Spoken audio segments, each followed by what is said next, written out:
Today, the readings are just reminding us of one thing, one important thing, and that has to do with the love of one another.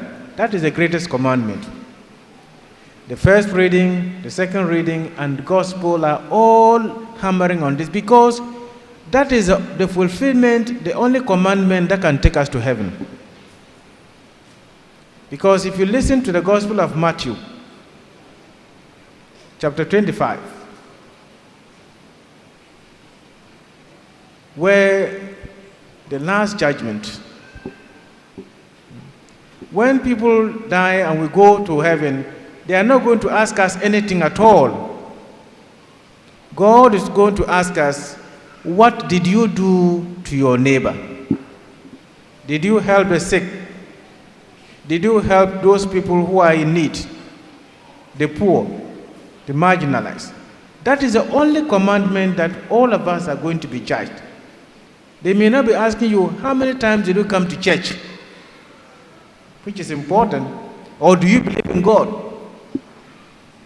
There are so many people who don't come to church but they believe in God. And so that is the first commandment and the only and the one very important commandment that we are all invited to understand. That to be a Christian simply means to be somebody who puts the commandment of the love of neighbor at the center. And that's why the first reading is very clear about that. The prophet was asked to warn people when they go wrong. If you don't warn them and they do wrong, they go wrong, I am going to hold you accountable. It means that the prophet has a duty to love people, because if you correct people, you love them. If you warn people of a danger, it's because you love them. But if you don't do that, it means you want them to go and destroy themselves. And that is why this is also very important for us. It's not just about us, about me. It's about telling people, if you see your brother or your sister going wrong, we have a duty, because we love him or her, we have a duty to say, my sister, you are going wrong. In Ghana, we have a saying that if you see something, say something. If you see something, say something. How many of us are really doing that? It is the same thing. If you see your brother doing the wrong thing, speak against it. Tell him that it is wrong. But sometimes in Ghana here, we simply, well, that's not my business. You should go ahead. It doesn't concern me. And then the person does wrong. He spoils everything and we all suffer.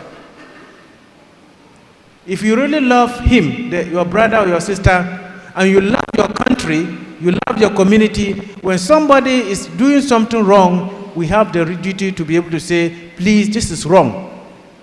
It's because you love him. Sometimes people will attack you, but you know that you love the person. You may not know that you love him by telling him that.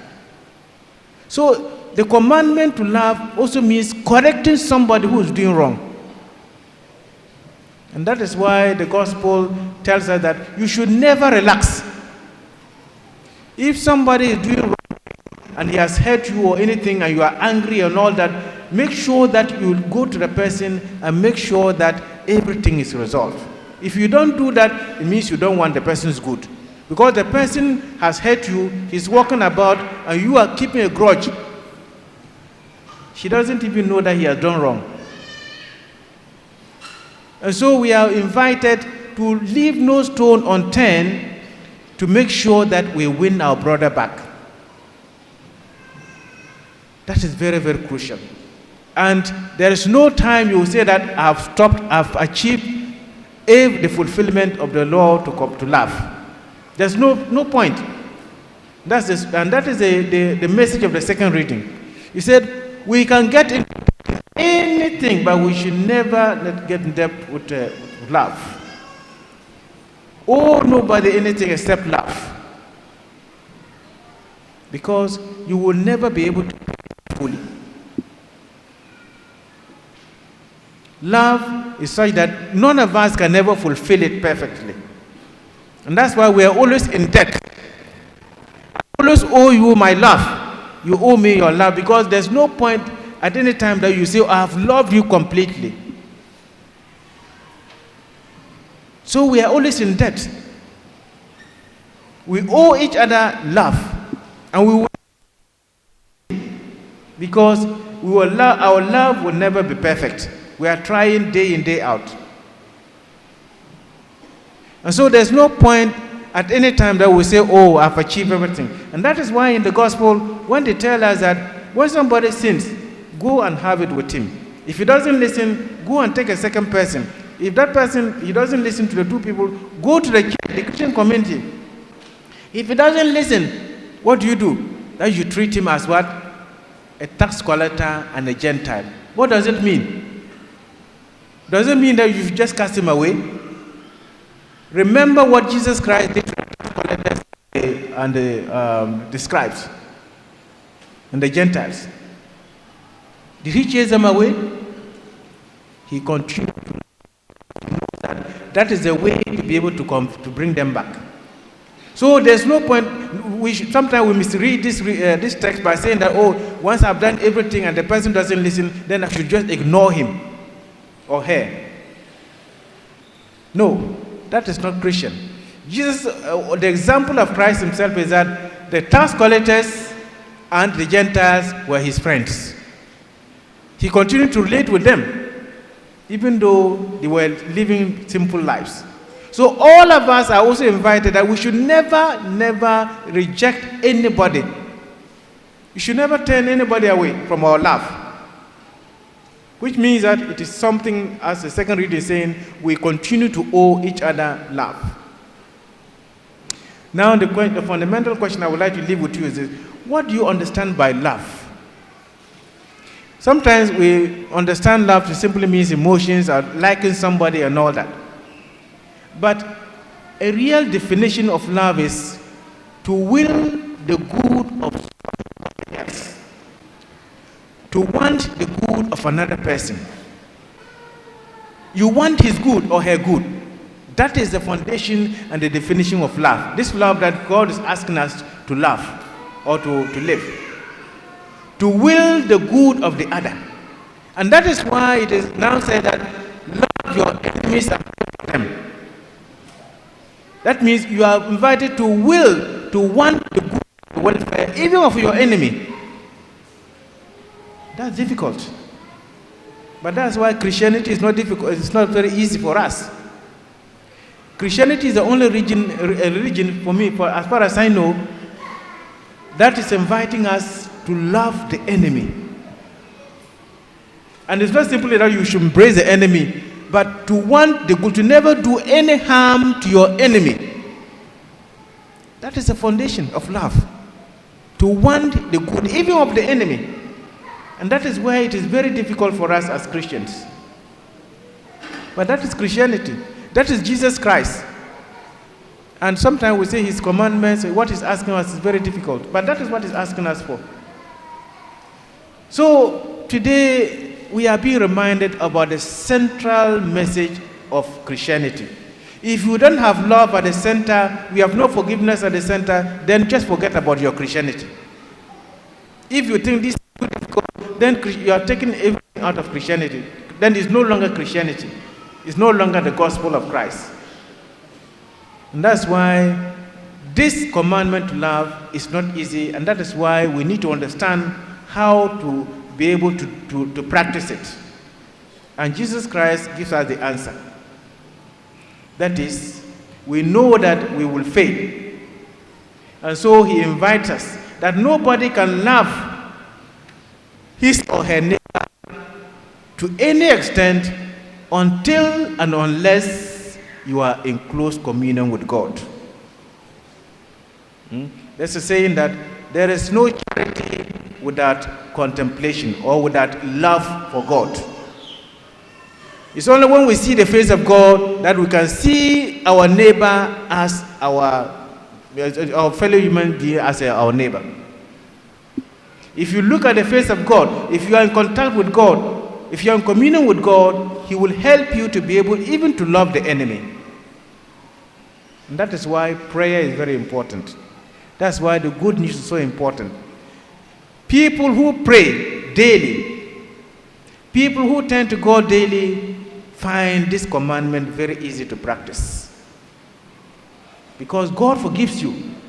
When you go to God with all your sinfulness, with all your brokenness, God forgives you. And now how can you turn from God who has forgiven you with all your brokenness and your failures, and then you turn to look at your neighbor and you say, never, this person I would never forgive. You are choking God in the eye, as you say. Because you are not fair. God has seen you who you are and given you all that, loved you all that, and you now turn to him and say, I cannot do that. So our communion, our contact with God is so fundamental if we want to live the commandment of loving one another. And so I would like to invite you, especially today, as we celebrate the marriage of our brothers and sisters here. You know, one of the things in life, and especially today, there are so many challenges in marriages. And the devil is very strong. He knows how to put people. You know, one of the names of the devil is what? Divider. That's one of his name. The devil. We call it devil. Devil means putting apart. And the devil is very strong when it comes to putting people apart. Even families, even couples. That is his duty. And so, if we want to keep together, and that's why today, for those of you who are going to take in the sacrament of matrimony, let us understand what it means to love one another. Most of you, I know you have been married for a while. Maybe when you are still dating and all that, the love was very strong. Now maybe, well, I hope it is still there, but you are growing old together. Most of you have been living together for some time now. Maybe the earlier passion is going down. But that is how true love comes out. Because you are not loving the person not because of the beauty or his handsomeness or his riches and all that, but you are loving because you have seen that this person is made for you. And that you are putting that person at the center of your life. Today, what destroys many marriages is our individualism. Me. Even in marriage, when people begin to say, this is mine, this is yours, this is my time, this is my personal interest. If you put your personal interest first, then you are destroying the marriage. Because you are being invited to put your husband first and to put your wife first. If you don't do that, the devil is at work. Because he knows that the best thing to be able to destroy is to pull people apart, to divide. And so love is not about falling passion, it is about clear, conscious choice of putting the other person's interests before my own. And that's always very difficult to do. We always want to be first. We want to be number one. But what Jesus is telling us that the greatest among us must be the last person. Very contradictory. If you want to be first, then you should be a servant of everybody. And in marriage, that is what keeps people going. When the husband puts the wife at first, as St. Paul said, husbands, love your wives. Wives, respect your husbands. Now you may ask me, which is higher, the love or the respect? But they are equally important. Because if you truly love your wife, then you are making it possible for him to respect. And if you truly respect your husband, you are going to put him as first. And if you love your wife, you are going to put her as first in everything that you do. And so as we celebrate this sacrament today, which is a sacrament of unity, the sacrament of togetherness, the Lord is inviting you to put each other first. Everything that you have to do, where does my husband come in? Everything you have to do, where does my wife come in? If you don't do that, then you are beginning to build separately. And that is not marriage. Because remember that Christ himself put himself there, and his union, his love for us, in spite of all that we are, he has been able to keep us together and to keep his church going. So we want to pray for you. And every community that marries, every community that builds a family is alive and has a future. And that is why today in Ghana we are very conscious of the family. And the bill in Parliament is asking us the promotion of family values and protection of the family. That is all it's about. It's not against anybody. We want to protect the unity. And so when people are marrying, we are very, very grateful and thankful to God because we know that the society is growing. And I'm happy that our Catholics who are here, that you are continuing to keep together and to ensure that the family is a unit. Because one of the things that destroys the family is also that sometimes we are busy chasing after things, and the family dies. Especially we neglect the children. Most of you are here, you are hustling, you are trying to find life, you want to make life and all that. And sometimes you can be tempted to forget about the family. You can be tempted to forget because life is so hectic. So we would like you to understand that putting the family number one is very important. What is it? Even you have acquired all the riches that you have, then you come home and you turn around, you don't see anybody. And the family is suffering. The children are not even aware. You are not close to the children. You are not helping the children. You are not always there for the children. How will they grow up? So that's why for us as church, as Christians, the family is so fundamental. And I'm happy that every year there's opportunity for people to bless their marriages because you're simply saying that, Lord, we can't do it alone. We want you to help us. And that's why we want to thank the Lord for you, and we ask you to continue to know that you will not be able to stay together if you don't turn to God often. That's why prayer is very important. Coming to church is important. I hope that this is not the first time or the last time some of you are coming to church. We hope that once this is the day, you need to be able to continue to do that. And we always say that once you are in the church, you should try to belong to a society. If you don't belong to a society, you are going to collapse. You are not going to go far. There are so many societies in the church and they're supporting one another. There are some people who only come to church and then they go home. They just come to church and they go home. They don't want to belong to any because they say, I have no time. Those people are called filling station Christians. Because you only come to church and go home. And then you are waiting for Sunday to come back. Who should be able to make the place so that you can find a place here? We all need to play our role. And that's why I would like to encourage you marrying today. If you are not already joining a society in the church, please, I invite you to do that because you cannot achieve it alone.